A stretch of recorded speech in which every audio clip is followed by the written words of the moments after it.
해와 달이 부르는 벼루의 용비어천가. 반평생 나를 홀린 벼루, 이것은 신의 작품이다. 사람이 사람을 사랑하는 방송, 더스토리 방송, 명사초대석. 오늘은 대한민국 예술원 이금배 회장님을 모시고 진행하게 되었습니다. 안녕하세요. 저는 윤구마라고 합니다. 회장님, 반갑습니다. 네. 이렇게 초대해 주셔서 영광입니다. 네네. 제가 더 영광입니다. 네네. 여기가 회장님의 연구실인 거죠. 연구실이라기보다는 뭐죠? 쓰레기통 같은 방이죠. 저희 더스토리 방송인데요. 네네. 우리 구독자와 청취자분들께 네. 간단하게 회장님 자기소개 부탁드려도 될까요? 네, 저는 시를 공부하는 학생입니다. 제가 신춘문예라고 하는 그 등단제도를 통해서 등단한 지가 1961년 1월 1일자였으니까 올해로 60해가 됩니다. 그러면 그 흔히 말하는 환갑 나이죠. 네. 이제 그 가짜 시인으로 태어날 때부터 지금 60년이면 제가 그렇지 않습니까? 가령 국수 뽑는 일을 하나 했다고 하더라도 아마 무슨 달인이 됐을 것입니다. 그렇지 않습니까? 60년이면? 예, 60년이면. 그런데 저는 아직도 제가 그 세상에 내놓을 만한 시 한 편이 없고 마음에 드는 작품을 쓰지 못했습니다. 그럼에도 불구하고 이것은 멈출 수 없는 그 저한테 좀 숙명적인 일이기 때문에 지금부터 좀 시 공부를 해가지고 좋은 시를 꼭 한 편 쓰고 싶습니다. 야, 회장님이 그렇게 말씀하시면 정말 대한민국의 시인들 더 어떻게 하라고요. 그분들은 또 그분들대로 또 좋은 시를 많이 쓰셨고 성취감 있으시겠죠. 제가 대담에 앞서 회장님 살짝 더 덧붙여서 소개를 한다면 1940년도 당진에서 태어나셨더라고요. 그렇습니다. 드디어 등단 60주년. 아까 회감년 얘기하셨는데요. 60주년이면 등단한 지 60주년이면 회단년이라고 하나요? 그렇죠. 회단년이 맞겠죠. 등단하는 것을 가령 그 결혼한 것을 혼을 예수님 맞으면 회혼년 하듯이 네. 등단하니까 등단. 회단년. 회단년. 굉장히 의미가 있어요. 최근에 6월 16일 날에 가나 아트 센터에서 벼루전을 하셨잖아요. 그렇습니다. 60주년 기념해서. 네. 네. 야, 어마어마했습니다. 그거 살짝만 먼저 좀 얘기를 나누고 갈까 봐요. 이 벼루전 제가 기사를 봤더니 고려 청자보다 조선 백자보다 더 아름답고 예술적이다. 벼루가 이렇게 아름다운지 저는 난생 처음 알았거든요. 그렇습니다. 어마어마한 작품이고 또 그 작품들 하나하나가 정말 신의 작품 같더라고요. 그렇습니다. 가만히 생각해 보면 저는 아버지가 독립운동하느라고 나를 잘 돌볼 수 없으니까 할아버지가 나를 데려다가 당신 그 품에 네. 정말 똥오줌 가리면서 키우셨어요. 근데 할아버지 방에는 맨 책이 있고 아주 고서 같은 거. 그 문갑에는 늘 그 벼루와 그 붓과 무슨 이런 거 연적 같은 거 이런 것들이 있고 그렇습니다. 근데 그때 우리가 필기도구가 없잖아요. 컴퓨터가 있으니까 만년필 볼펜이 있으니까. 그러니까 저는 그냥 할아버지가 쓸 수 있는 붓 같은 걸로 할아버지 시킨 대로 뭐 글씨도 배운 일도 없어요. 저는 지금까지 서양원 가본 일도 없고. 그러니까 뭐 그거를 축자라 하면 축지고 지방자라 지방 모셔라 하면 지방 모시고 그런 걸 하다 보니까 자연스럽게 먹과 벼루에 가깝게 된 거예요. 그런데 우리 외삼촌은 뭐 아마 우리 시대에 그만한 명필이 없을 겁니다. 우리 외할아버지도 대단한 분이시지만 그래서 어느 날 내가 목을 가려서 나도 그 시를 공부를 해볼까 하고 통문관에 가서 그 법책을 하나 사들고 했더니 벼루 목이 안 갈려요. 목이 안 갈려요? 안 갈려. 잘 안 갈려. 그래서 외삼촌한테 물었어요. 그 단계란 벼루가 좋아. 그건 중국 벼루입니다. 그래서 이제 단계벼루를 찾다가 봤는데 그 73년에 창덕궁에서 문화재 관리국, 지금 문화재청이 됐죠. 그래서 벼루전시라고 가보니까 이 벼루라는 게 그냥 못 가는 도구가 아니라 이게 위대한 예술품이라는 생각이 들어요. 나도 저런 벼루 하나 좀 가졌으면 해서 허영심에 그 통문관 이경로 선생님, 나보다 나이가 많으신 분이죠. 아버지 뻘 되신 분인데, 그 벼루 좀 하나 구해달라고 했더니, 오늘 100만 원을 가져가는 거예요. 근데 내 월급이 한 6, 7만 원 때인가? 그때 100만 원을 가지고 오래요? 네, 그런데 우리 집을 230만 원 주고 샀을 때인데, 50평 내지 20평짜리 국민주택을. 집 단체를 돈을 가져라는 가져라는 그 100만 거잖아요. 원이 나한테 어디 있습니까? 네. 그때 뭐. 근데 친구 사장한테 나 100만 원 꿔다오 그랬더니 나 진짜 무하게 그래서 나 벼루 살려고 쳐다보니 야, 너는 겁도 없다. 겁도 없다. 미쳤다. 그러더니 100만 원 꿔주라고 그래서 샀죠. 그러면 그거 하나면은 족한데 그들로부터는 이제 주말이면은 그때는 중국 같은 거 없으니까 이제 서울역에 가서 거래학원도 동양고속 한진버스 타고 전국을 달려요. 그러면 100만 원 벼루 첫 작품이 그것도 돈을 꿔서 사신 그건 거잖아요. 이제 벼루잔치를 했죠. 뭐 유주연, 어여선 뭐 이런 분들 오셔가지고 내 방에서 이제 그 벼루잔치도 하고 그랬는데 그다음부터 이제 벼루라는 벼루를 찾아다니는 데가 많지 않아요. 그래서 이제 하다가 중국을 갔어요. 중국은 벼루 천지예요. 그래서 우리 또 옛날 조상들은 다 중국 벼를 좋아했어요. 그래서 거기에 한참 빠졌다가 갑자기 생각하니까 중국 벼루보다 우리 벼루가 더 예술성 높고 위대하다는 걸 알았어요. 가령 고려 때 우리나라에 송나라에 청자백자가 들어왔는데 아시는 것처럼 송나라의 청자나 백자는 우리 고려 청자나 조선 백자에 비하면 세금파리에 불과합니다. 세금파리? 네. 그런데 중국이 아무리 돌이 좋고 땅이 넓은 데서 좋은 돌이 난다고 하지만은 중국의 그 벼루 만드는 기술이라는 거는 우리나라의 조선조 초기 개국때 벼루 만든 솜씨에 비하면은 그건 애들 수준도 아니에요. 애들 수준도 아니에요? 이건 안 되겠다. 그런데 그 벼루가 우리나라에 없는 거예요. 기록이 보니까 황희정성 인물이 하나 있고 또 맹사성 선생도 인물이 있어요.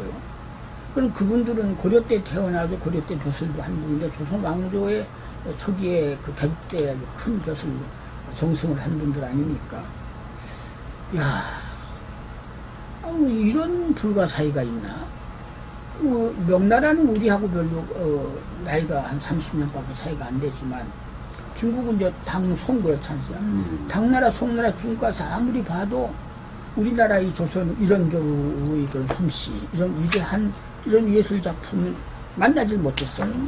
야, 그렇다면 우리 벼를 찾아야 된다. 왜 우리 벼는 없어요, 국내에.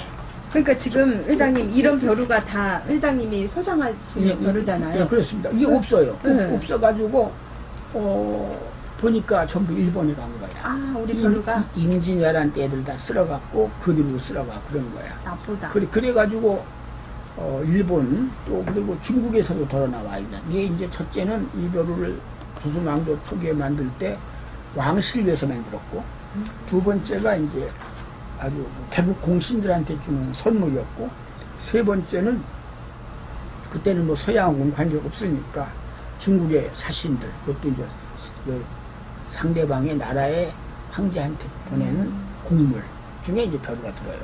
그리고 어쩌다 일본 하고 중국 쏘는 거 보니까 대체적으로 출토야. 땅속에 들어가 있는 어떤 무덤에서 나오는 거야. 중국 황제의 무덤 같은 데서 청나라나 명나라 황제의 무덤에 나오는 이런 거야. 그래서 이제 그거를 사람들이 우리나라의 그 미술사가들이라는 사람들이 눈을 안 떠요. 고려 청자나 뭐 백자나 뭐 글씨나 그림 이런 걸 하는데도 벼루에 눈을 안 뜨거든요. 근데 나는 생각을 하니까 이건 아니야. 벼루가 청자나 백자나 못지않은 뿐만 아니라 예술 작품이기 때문에 이거를 내가 손에 닿는 대로 좀 한번 모아보자. 그래서 이번 전시한 작품들은 그렇게 50년 동안 모은 작품입니다. 그러니까 어떻게 보면 단순한 취미활동, 수집이 아니라 이거는 우리 역사적인 조상들에 대한 예술 작품을 수집하신 거네요. 그렇습니다. 그냥 넘길 수가 없는 그래서 거네요. 그게 이제 어떻게 됐냐면요. 아시는 것처럼 지금이야 뭐 컴퓨터도 있고 뭐 아니면 볼펜 필도가 많지만 옛날 선비들은 이제 지필무견, 무슨 선비 생활을 하려면은 종이가 있어야 되고, 붓이 있어야 되고, 목이 있어야 되는데, 그 목을 가는 도구가 벼루 아닙니까? 문방으로. 근데 종이, 붓, 목은 소모품이에요. 쓰면 없어져. 벼루만 안 없어지는. 벼루는 몇 대를 갈려도, 해도 이제 그래서 이제. 그러면은 농사 짓는 분에게 밭 같은 역할을 하는 게 벼루예요? 그래서 이제 이 한문으로는 연전이라고 그래. 밭전자. 밭전. 그게 왜 그러냐면은 농부들이 논밭에 농사를 짓듯이 선비들이 글농사, 거기는 시도 짓고 뭐 상소문도 쓰고 뭐 과거도 보고 하는 그런 걸 농사를 지으려면은 벼루가 있어야 된다. 먹을 갈아야 되고. 그래서 이 벼루를 중국의 역대 황제나 혹은 또 소동파나 미불 같은 송나라 사람들부터 역대 이름 있는 선비들을 치고 이 벼루에 미치지 않은 연병묵치가 아닌 사람이 하나도 없어요. 연벽묵치가 예. 무슨 뜻이에요, 그럼 회장님? 연벽묵치. 네, 그거 이제 이렇게 되는 겁니다. 네. 한자어. 네, 한자어죠. 네. 한자로 이게 연벽묵치. 묵치. 조금은 알 것 같아요. 연은- 문방사후에 예, 연은 연관이 연은 있어요. 벼루야. 네. 연. 이거는 벽. 벽자. 이게 버릇벽자야. 이건 또라이란 뜻이야. 또라이. 예, 연병- 요즘 말하는 또라이. 예, 좀 묵. 이게 멍묵자. 멍묵치. 그 다음에 이것도 어리석을 치자야. 어리석을 치. 어리석은 어리석. 벼루. 아니 이게 그렇게 바보란 뜻이야. 백치할 때 치자거든. 그러니까 벼루에 좀 정신 이상이 되고 목에 홀린 사람. 홀린 사람. 그래서 이제 이런 것을 연병묵치라고 하는데 필체가 연병묵치라고 하는데 이거를 옛날 선비들은 자랑을 했어. 야. 그러니까 이렇습니다. 연병. 선비들은 네. 그 무슨 남의 재물을 탐하는 것은 부끄러움을 알아도 좋은 문방사부를 갖는 거는 자랑 아니었어요. 내가 세종대왕제로가 있다면 얼마나 자랑스럽겠습니까? 그렇잖아요. 내가 그다음부터 고종황제별로라도 가지고 있다면 얼마나 자랑스러웠겠어요. 또 내가 뭐 추사이별을 가지고 있다, 뭐 퇴계나 일곱이별을 가지고 있다. 그러면 가문의 영광이고 가부 아닙니까? 그러면 그것이 가지고 있는 것은 뭐냐면 벼루라는 것은 그냥 먹가는 도구가 아니라 네. 그 박두진 선생은 70년대에 남한강에 가서 돌을 많이 쑤셨어요. 그래가지고 그 수석을 많이 그 양반이 돌수집. 돌수집 네. 자연석이죠. 그런 시의 작품인데 그래가지고 현대문학에 수석열전이라는 시를 연재하셨습니다. 그런데 그분이 나한테 한 번은 이렇게 돌 무더기 앞에서 나한테 말씀하시더라고요. 나는 이 돌에서 사상도 없고 시도 없네. 그러셔요. 그러면 뭘 얘기하는 거냐? 가령 우리가 흔히 시를 쓰고 얘기할 때 모래알 하나에도 우주가 들어있다 그랬어요. 모래알 하나에도 우주가 들어있다. 모래알에 무슨 우주가 있습니까? 그건 시인의 어떤 상상력과 시인의 어떤 영광과 꿈과 이렇게 하는 거죠. 가령 미켈란젤로라는 사람은 누가 그랬어요. 당신이 어떻게 그렇게 아름다운 조각을 하십니까? 그러니까 미켈란젤로 얘기가 조각을 하다니 나는 그냥 돌 속에 들어있는 것을 밖으로 꺼냈을 뿐입니다. 그런 말을 했어요. 돌 속에 있는 걸 그러면 밖으로 꺼낸다. 자, 여기 하나의 벼루가 있습니다. 그럼 이런 벼루가 있다고 할 때, 자, 이런 벼루가 있고, 이 벼루돌은 아무거나 하지 않습니까? 이건 이제 압록강 저쪽 평안북도 지금 자강도라는 데 보면 압록강 위에 위원망이라는 말이 있는데 그 물속 깊은 데서 나오는 거예요. 그래서 위온 하초석이에요, 이게? 하초석이라는 거는 네. 이 녹두색과 팥색으로 되어 있는데 네. 이 녹두색은 풀로 보고 이 팥색은 꽃으로 봤단 말이야.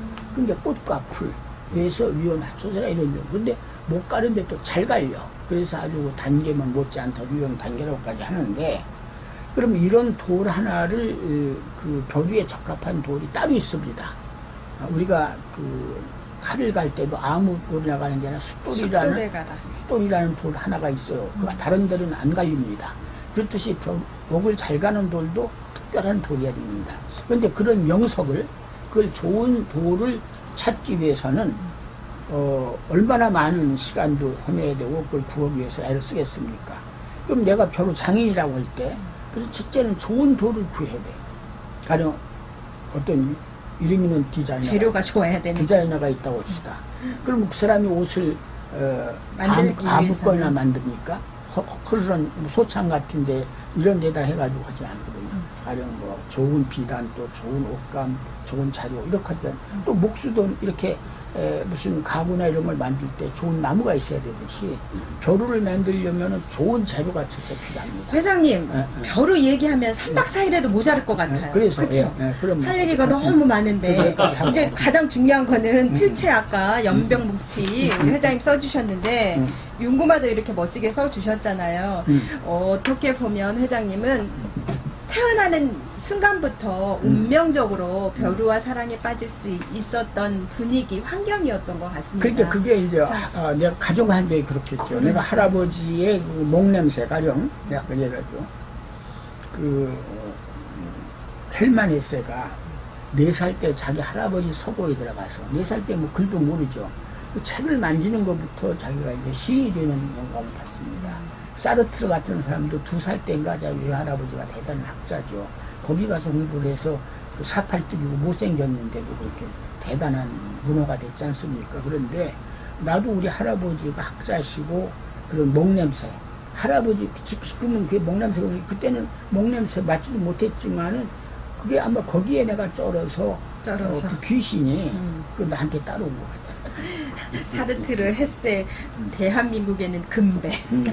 이금배 우리 회장님 또 필명이 사천이라고 잘 알려지지는 않았지만 있더라고요. 네, 필명은 잘 안 쓰시고 본명 쓰시잖아요. 이금배. 그런데 이제 필명을 부르는 분도 많이 있어요.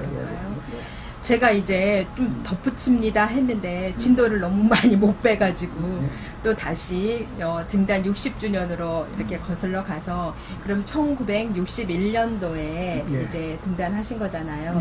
제가 자료를 좀 봤더니 1961년도부터 64년도까지 무려 5관왕 신춘문예 그것도 저는 한 번도 도전할 생각도 못 해봤지만 5관왕을 하시고 또 문공부에서 주최하는 신인예술상을 비롯하야 도합 9관왕이시더라고요. 이렇게 화려하게 그 데뷔를 하셨는데 아까 인사말로 난 아직도 학생입니다 이렇게 말씀하셔서 굉장히 이렇게 찌릿하면서 또 반성도 되고 역시 대단하시구나 우리 회장님을 존경해도 되겠구나 하는 생각을 합니다. 그렇다면 우리 스승님이 계시잖아요. 예? 스승님, 김동리, 또 서정주, 그렇습니다. 그리고 또 제자분도 계시고 스승님에 대한 그 아련한 그리움, 추억이라고 할까요? 에피소드가 있으면 한 도막만 말씀해 주시면 감사하겠습니다. 제가 이제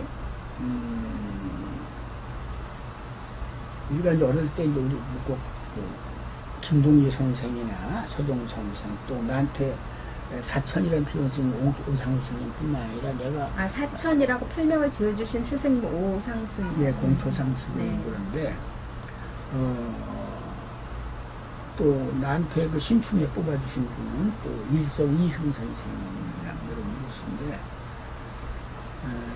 그때 내가 배웠던 선생님들은 그 비오면 참 요새 뭐 사람들은 모두 저를 비롯해서 사람 노릇을 못하는 것 같아요. 글 쓰시는 분들은? 그때 스승님들. 그때 스승님들. 그때 스승님들이 가지고 있는 그 덕성과 그 어떤 깊은 사상과 그분들이 가지고 계신 어떤 그런 품격. 그 시대적인 거 아닐까요? 아니에요. 정신적인 거. 정신적인 거. 그런 건 우리가 따를 수가 없어요. 그래서 이제 스님들은 이제 김동리 미당뿐만 아니 서정뿐만 아니라 우리 일제강점기에 가령 총칼을 들고 독립을 위해 싸우는 분들도 애국자지만 저는 일제가 그렇게 말과 글을 뺏길 때 우리 말과 글로 시도 쓰고 소설도 쓰고 그러신 분들은 참 대단해요. 어쨌거나 그런 분들은 다 스승이고 그런 분들이 그런 우리말 우리글을 썼기 때문에 나뿐만 아니라 우리 시대도 그렇고 우리 뒤 시대도 그렇고 앞으로 영원히 이제 글을 쓰는 거죠. 그분들한테 첫째는 그런 문학 정신을 배웠고 문학정신. 또 모국어에 대한 그걸 배웠고 그렇습니다. 그런데 개인적으로는 내가 이제 얘기를 하죠. 김동희 선생님 돌아가셨을 때 조시를 내가 읽었어요. 그 많은 제자들이 있는데도 불구하고 영광스럽다. 김동희 선생은 그냥 뭐 무슨 사람을 예대 뭐 이것뿐만 아니라 문단 전체에 아주 큰 어른인데도 내가 읽었고 미당 때도 내가 조시를 읽고 싶었는데 전혀 그런 행사가 없었어요. 가족장으로 했어요. 그래도 내가 그 1호로에 그 미당 경전이라고 그 현대시학에 그 조시를 썼어요. 그런 분들인데 그분들하고 어떤 내가 그래서 그 동리 선생 때 내가 울었어요.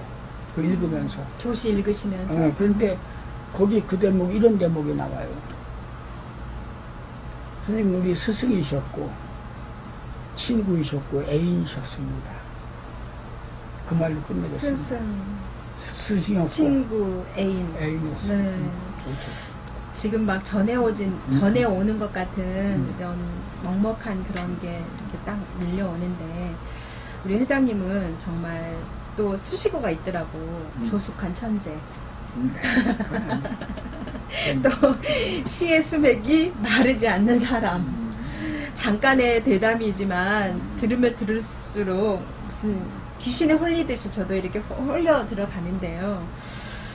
대한민국 예술원의 회장님이시잖아요. 네. 대한민국 예술원이라고 하면 대한민국의 대표하는 예술 단체인 건가요? 아니 그 예술원은 네. 배지, 예술원 회장 배지, 예술원 회원 배지인데, 네. 이건 이제 무슨 배지냐면, 이거는 독립운동가 배지고, 우리 아버지가 밑에는 독립운동 배지고, 독립운동가 배지고, 우리는 이제 예술원 회원 배지인데, 1952년 52년. 우리 한국 전쟁 중에 그 문화보호법이라는 게 생깁니다. 법으로. 네, 문화보호법에, 헌법에. 헌법에. 네, 그래서 54년에 이제 환도, 53년에 휴정이 되고 54년 환도 후에 김동주 선생이 주도를 하셔가지고 예술원이 탄생합니다. 그리고 지금 이제 대한민국 예술원은 4개 분과가 있는데 문학 분과 하나, 미술 분과, 음악 분과, 그리고 4개 제4분과는 이제 그 연극, 영화, 무용 그렇게 해가지고 4분과예요. 그런데 이제 한 분야를 보면은 문학도 뭐 여러 분야가 있습니다만 그 연극, 영화, 무용만 하더라도 연극에도 작가 희곡이 있고 또 연출이 있고 연출가가 있고 배우가 있고 뭐 여러 가지가 또 있어요. 그 다음에 이제 영화도 마찬가지고 무용도 또 한국 무용이 있고 또 서양 무용이 있고 또 그런 여러 가지 또 장르가 다르죠. 미술만 하더라도 한국가가 있고 서양가가 있고 그 정도만 하더라도 조각, 건축, 도예, 사진, 서예 뭐 이런 등등 공예 이런 것들이 있어요. 그래서 말만 25명이지 이 분야로 나누면 100분씩 차례가 안 갑니다. 그렇다면 우리 그 시, 문학이 우리 사회에 참 어렵잖아요. 지금 코로나로 전 국민이 전 세계적인 우리 그 사람들이 다 어려움에 처해 있는데 문학이 미치는 영향이라고 해야 될까요? 가치라고 해야 될까요? 회장님은 어떻게 생각하셔요? 글쎄 문학은 무슨 칼이나 총이나 이런 도구는 아닙니다. 연장은 아니죠. 그러나 연장은 아니지만은 옛날부터 제가 국민학교 때 들었을 것 같아요. 국민학교. 페인은 칼보다 더 무섭다라는 걸 들었습니다. 그러니까 지금은 페인이라고 그러지만 옛날 사람은 붓이거든요. 아니 붓이라는 게 조그만 털로 만든 붓이 뭐 그렇게 대포나 칼하고 맞서 싸울 수 있겠어요. 그러나 얼핏 보면은 무기도 아니고 뭐 아무 힘도 없어 보이지만은 그 한 글자나 그것을 뽑아내는 정신이랄까 그 뜻 어떤 그런 것들은 어떤 무기와도 뭐 핵무기와도 맞서서 이길 수 있는 그런 것이다. 그러니까 다만 문학은 문학으로서의 그 뭐 심연시소나 문학은 문학으로서의 어떤 그 정체성과 그 가치를 들고 그것으로서 싸워야 되지. 문학이 그렇다고 해서 총이나 칼이나 연장 쪽으로 가면 문학은 아니라고 합니다. 가치로 가라. 그러니까 문학 자체로 승부를 하는 겁니다. 문학 자체로 승부를 하는 것이지 문학이 이건 그 문학 가지고 정치도 되겠네. 문학 가지고 뭣도 되겠네. 뭐 이럴 혁명도 되겠네. 그러면 그건 문학은 날아가고 그런 혁명만 남는. 종교도 마찬가지. 문학은 종교나 보다 다 하는데 문학을 종교로 쓰면 종교죠. 그걸 넘어서야죠. 그냥 다 문학은 문학으로서의 기능을. 그러면요. 그거는 그럴 때 종교보다 힘 있는 거고. 칼보다 힘 있는 거고. 그 종교 속에 들어가면 그 종교지 그거는 문학은 아닙니다. 우리 회장님의 이 방 연구실도 아니라고 이제 말씀하셨는데 방을 보면 다 보물이 가득가득 막 엉켜 있거든요. 이런 걸 보면 회장님의 영혼이 되게 자유롭구나 그런 생각이 들거든요. 상상의 자유라고 해야 되나 영혼의 자유라고 해야 되나. 꿈보다 참 해소이 나한테 정말 가르쳐 주신 그 사천이라는 호를 주신 분이 공초 선생입니다.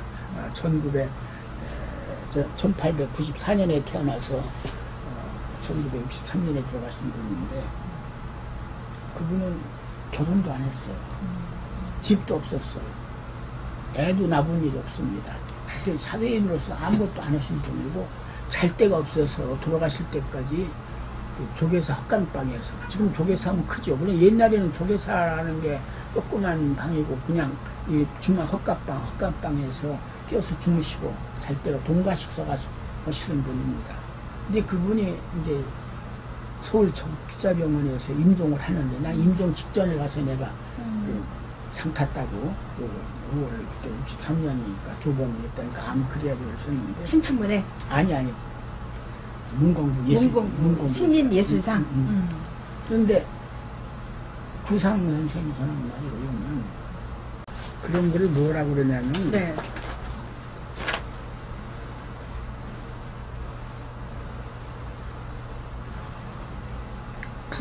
멍해기자야. 멍해? 소나 말이나 이렇게 멍해를 떨잖아. 얼마나 힘들겠어요. 네. 그래서 불기라고 그래. 멍해를 쓰지 않았다. 멍해를 그러니까 쓰지 않았다. 굴레를 쓰지 않은 거야. 그러니까 그런 분을 그렇게 아무 꺼리낌 없이 세상을 그렇게 무의화 아무것도 하지 않으면 쓰는 거는 이제 무의화라고 불기라고 하는데 공초 선생님이나 구상 선생님들. 뭐 구상 선생님도 뭐 불기까지는 아니지만 어떤 공초는 불기야. 집 하나도 없고. 네. 그만큼 그 일찌감치 1913년에 그 도시아대학 교토의 도시아대학 종교철학과 졸업하신 분이고 그런데 그분의 그 임종기회라고 그럴까 마지막 말씀 구상을 만나더니 상하 자유가 나를 구속하는구나. 자유가 나를 구속하는구나. 상하. 상하. 자유가 나를 구속하는구나. 그렇게 자유롭게 사는 사람도 자유가 나를 구속한다는 거예요. 그러니까 이렇게 이 방에 이렇게 어지럽다고 해서 자유라고 하는 거는 참 나한테는 너무 고맙긴 한데. 자유에서 거기까지 나왔습니다. 우리 또 낭송가들이 노래요. 이게 그 신인 예술상 받은 작품인가요? 네, 특상으로 낭송도 많이 하고 한강 이게 장시인가요? 시집으로 따지자면? 네, 그렇죠. 네. 장편 서사시죠. 네. 1년 동안 한국일보 연재. 금강 사는 길을 묻지 않는다. 네, 그래. 수없이 많은 대한민국의 독도만세. 낭송가들이 우리 회장님의 시를 낭송하고 또 힐링도 받고 또 거기에 이제 숨은 뜻을 알려고 무난히 노력들을 하거든요. 네. 우리 그 회장님이 벼루에 빠져서 홀려가지고 50년 동안 연작시 80편이 있더라고요. 네. 벼루 읽기라고. 네. 그 중에 한 편 제가 빼앗긴 말이라고 찾아냈거든요. 네. 제가 좀 낭송해도 될까요? 아이고, 그거 아닙니다. 네. 빼앗긴 말, 벼루 읽기, 이금배. 바다에게서 바다라는 말을 빼면 나는 바다가 섬에게서 섬이라는 말을 빼면 나는 섬이 될 것이다. 안개에게서 안개라는 말을 빼면 나는 안개가 될 것이다. 바람에게서 바람이라는 말을 빼면 나는 바람이 될 것이다. 내게서 빼앗긴 바다라는 말, 섬이라는 말, 안개라는 말, 바람이라는 말, 그 말을 갖지 못해서 나는 먹을 갈고 있다. 오. 아유, 너무 감동적이네. 그거 무슨 낙서만 또 못한 무슨 그 말가 저런 시 쓴다면 난 100편 하루에 100번도 쓰겠다. 그냥 그 숨은 뜻을 제가 찾아봤다기보다 감상하기는 이제 남편이랑 제가 감상을 했는데, 바다를 뺐더니 바다가 될 것이다. 나는 다 바다를 가졌다. 이들이 아무리 내 모으고 내 말을 뺏어 간다 할지라도 나는 뺏기지 않았다. 계속 그 더 강한 붓을 쓸 수 있는 먹을 갈고 있잖아요. 현재 진행형이잖아요. 그래서 가슴이 아프기도 하고 나름 이렇게 감상을 했는데, 시작 노트라고 할까요? 어떤 그 마음에서 이 시가 탄생했을까요? 아까도 내가 저 미켈안젤로 얘기도 하고 그랬지만 한번 어떤 시 전문 잡지에서 25자 내외로 시론을 써라는 거예요. 그러니까 나한테만 쓰는 게 아니라 많은 사람한테 앙케이트로 짤막하게 시란 무엇이냐, 그러니까 25자 내로 다 답해라 이거야. 시론이라는 거는 뭐 이렇게 뭐 몇 권 책을 써도 시론이 다 안 되는 건데 무슨 25자 내로 뭘 그냥. 나도 뭐 남의 걸 훔쳐내는데 내가 이제 한 것이 24자로 쓰기로 했어요. 그 뭐냐면은 사람의 생각이 우주의 자장을 뚫고, 우주의 자장을 뚫고 사람의 생각이 우주의 자장을 뚫고 만물이 언어를 캐내는 것. 만물이 언어를 캐내는 것. 그러니까 아까 모래알 한 거겠지만 뭐 이런 펜이면 펜, 뭐 저런 무슨 돌이면 돌, 뭐 그 나무면 나무, 그것들이 말을 내가 찾는데, 사람의 생각이 그냥 내 속에 나오는 게 아니라 우주를 몇 바퀴 돌아야 돼. 그래서 우주라고 하는 거긴 뭐 블랙홀이 뭐 하는 인력이 있을 거 아닙니까? 그래서 그 언어를 캐내는 거야. 회장님, 앞으로 또 벼루도 그렇지만 하시고 싶은 일이 또 무궁무진하시잖아요. 어떤 일을 더 하시고 싶으셔요? 글쎄 뭐 제가 신춘문예에 네. 소설을 한번 읽어볼까. 와, 멋지다. 네. 기대하겠습니다. 나는 다른 사람도 적이 많지만 나는 옛날에 아마 소설을 썼으면 뭐 해가지고 누구한테 스토리를 얘기해주면 틀림없다고 그랬는데 못 썼는데 궁금한데 이제는 쓰면은 당선할 것 같아요. 아, 기대하겠습니다. 이제 9관왕에서 10관왕으로 가겠습니다.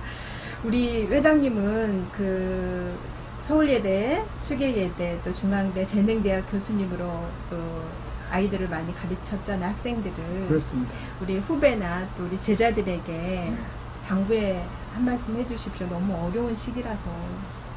뭐 어렵지 않습니다. 그런데 지금 우리가 이제 뭐 팬데믹이라고 그러나 코로나19 때문에 어렵지만 그래도 우리나라는 국민들이 다 슬기롭게 대처해서 아마 지구상에서 가장 코로나를 잘 극복한 나라로 아주 기억된다고 생각합니다. 그건 국민들이 슬기죠. 뭐 또 나라 정부에서 잘한 것도 있겠지만 슬기고 그런데 그런데 이거는 우리 민족이 겪은 지난 한 세기 100년의 어떤 고난이나 그런 역사에 대하면 이거는 뭐 아무것도 아니네요. 아무것도 아니에요. 그렇게 또 따지니까. 아무것도 아니고 우리 민족은 그런 그 아까 내가 그 백두산의 그 천지 밑에는 그 용암이 있다고 했잖아요. 어마어마한 그걸 뭐 시베리아도 폭파할 수 있는 용암이. 그런데 그런 것을 우리 민족은 가지고 있어요. 그 민족의 그런 콩풀이라는 것들이 있고, 그런 아까 DNA, 제능이라고 그럴까? 그런 게 있기 때문에 나는 그렇게 생각합니다. 한글, 우리가 한글 문학의 역사라고 하는 것이 100년이라고 그러거든요. 그렇잖아요. 한글로 우리가 한문을 벗어나서 한글로 글 쓰기 시작한 게 얼마나 되겠어? 100년 아니에요. 그런데 그것도 일제강점기 뭐 다 빼고 뭐 전쟁 이런 거 다 빼고 하면 이것저것 하고 나면 제대로 한글로 글 쓴 게 뭐 한 50년이나 될까? 이겁니다. 정말 몇백 년의 역사, 그냥 뭐 이 영국의 역사, 몇천 년의 역사, 아마 그 영어를 가지고 쓰면서 거기서 섹스피어가 나왔거든요. 근데 우리는 이제 한글을 가지고 제대로 글을 쓴 것은 말이죠. 얼마 안 되네요. 그러니까. 얼마 안 되죠. 내가 그